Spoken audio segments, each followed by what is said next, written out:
individually.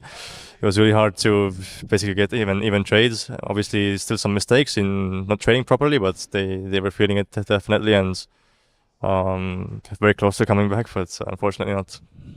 Yeah, and there were also some struggles against Liquid in the game before. It seemed like you guys pulled through and got out of that, but it seemed like a little bit of a tough match at times. Today was a little bit of the opposite. It was like you guys trying to fight back in and trying to get back into the game and faltering eventually. But do you think there's a little bit of a red flag starting to wave, or some alarm bells starting to ring, or not yet? Depends how to look at it. I mean, the games here are definitely a red flag. We are not playing like we used to, I think. If they lose this, though, they will actually drop below Vitality, right? I think that's what the numbers indicate, yes. Yeah, I feel like when you're near the top right there, you're just trying to stay in that sort of pole position. If you're able to secure that, obviously all the implications of all of these tournaments is that it's about qualification to the major. So Spirit right now, and Mongols for that matter, are both in great positions, but there could be some movement at the top. I really want to start a fight up here, and I'm sorry to do this, but we obviously have to talk about Donk. Is Donk #1 coming out of this year? Obviously. Indisputably. Indisputably. I feel like you look at Vitality's run of 7 events, winning MVP at all of them, and I can't ignore that entirely. I can't say indisputably that it's okay. Why? Why? Because Donk is a generational, more than a generational player. We've never seen a rifler like Donk, and the fact that you have Donk getting better every year. He's better this year than he was last year, and last year he was already the best player in the world. Players are constantly learning from him. You talk to any player, you hear Nico talking about it, you hear the best players in the world. We try to learn from Donk. We're picking up, I'm trying to add his movement into my game. I'm trying to be more active, more proactive. You know Donk when he's on the server, you see him, you could have name tags off, you still know it's Donk. He's just too good. He's just too good.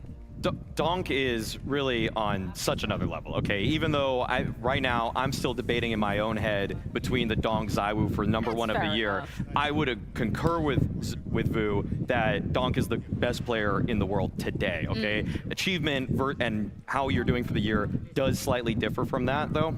Just tell me very quickly, you've been diving into some of the numbers about, Donk getting his hands on the AK. What's the story there? I mean, thanks to B-Trams for this one. This is a crazy stat, okay? I couldn't believe that Donk has an AK in his hand for over half of the rounds on the CT side. Like, Spirit make it a point to get an AK in his hands, and when he does start a round with an AK in his hands, they were winning 77% of their CT round.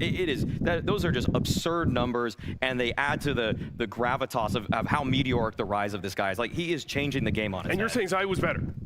And you're going to tell me Zai was better. I didn't say he's better. I said the greatest player today is Donk. 77%? I'm grading their year, though. That's a different conversation. My conversation starts and ends at Donk is better. Donk is the best. Well, I do need to diffuse this argument, as it is time to find out our maps we'll be playing in this best of 5.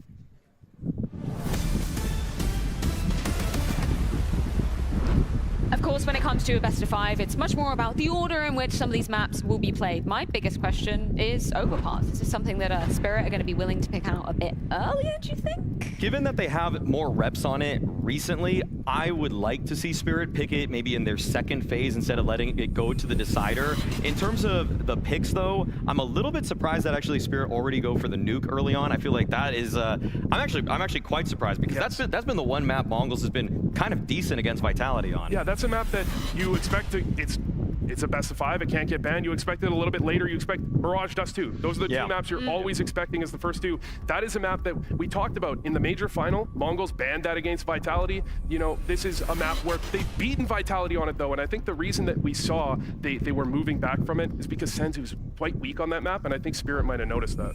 Okay, and then, well, we got Dust 2 4th now? Yes. Okay, that fell down in the pecking order quite a bit, and 5th map Overpass. If we get there, it will be the first time that the Mongols play it, given its reinduction back into Tier 1 CS. I'm pretty excited for this map pool. I'm especially concerned, though, about what we've got on this first one. Nuke is, I'm honestly surprised that Spirit went for it so early. Well, either way, this is what has all been building up to, the Blast Bounty Grand Final. And the finals for Spirit. They're crafty, they've got good individuals. No doubt about Spirit's form right now. They earn a place to play Spirit. Donk still isn't missing. Spirit in pole position. Back to back from Cologne, now into the finals at Bounty. The Mongols have taken it to a new level. Is it really just enough? Oh, of course! They're holding it. Quad kill from 9-10! Celebration for the Mongols, but there's a bigger demon that still sits and waits. One more question remains here for us, and it's a question that's haunted all of our minds. Will we finally have a wager at the Blast Bounty? Now, Mizinho, you're sitting on a cool $68,000, if I'm not mistaken, in the bank. I think Spirit's sitting on 69. You willing to stake any of that here in this best of 5 grand final? No, we need money. So we don't. They need what they've got. Donk, there's no stake to be had, but I suspect you weren't going to wager anyway. No, we need money. Everybody needs their money. No wager today. Can't blame him, Mike, the real MVP, for attempting every single time to get this wager underway. But it makes sense when you're coming into a grand final like this. Guys, your VRS position is quite safe. It's quite safe here. I think you can blame them.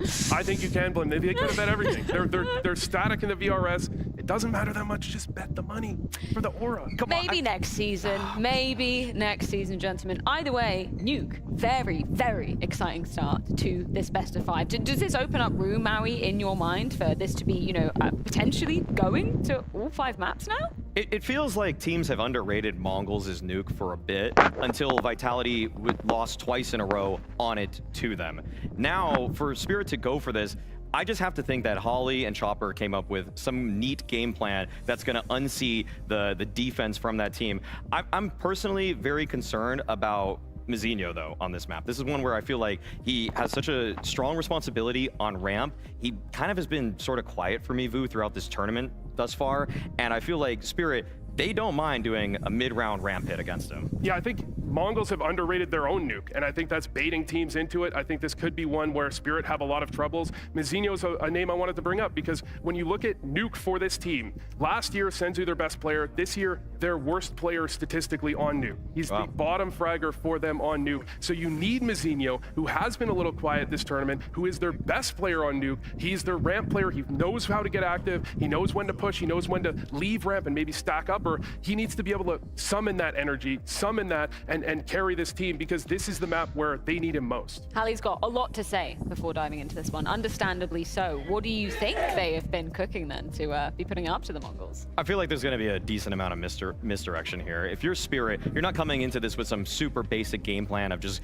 defaulting and spreading out. I'm curious about the layered cross smokes that they're going to have outside. We've been seeing teams use sometimes all 5 of their smokes in a round to just cross down towards lower, and so this is really going to test the rotations of the Mongols. But the thing is that the Mongols, their communication has been seamless. It's been telepathic. They've been so fast at moving around the map when needed to. So I don't really think that Spirit is going to have as easy of a time as they think they will when they're crafting this offense. This is a Spirit team that I think has made another step this season in that they've actually begun really effectively changing their playstyle based on the team they're playing against. I think Mao's experienced that, where the previous season that Mao's could counter Spirit, now Spirit comes in with different looks. I think this is going to be a very different Spirit, and they have clearly an idea what they want to do in this match. It is time to get the culmination of the Blast Bounty underway. A best of 5 grand final. It's the Mongols versus Team Spirit.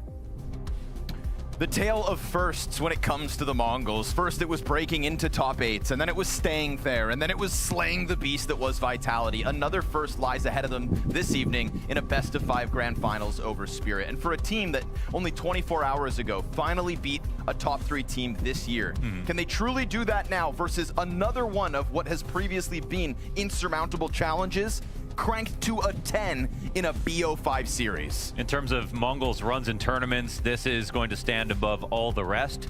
Even in this playoffs, having faced off against Aurora and Vitality already and taking them down and not losing a series so far has been really impressive. They would have the hardest run in this playoffs.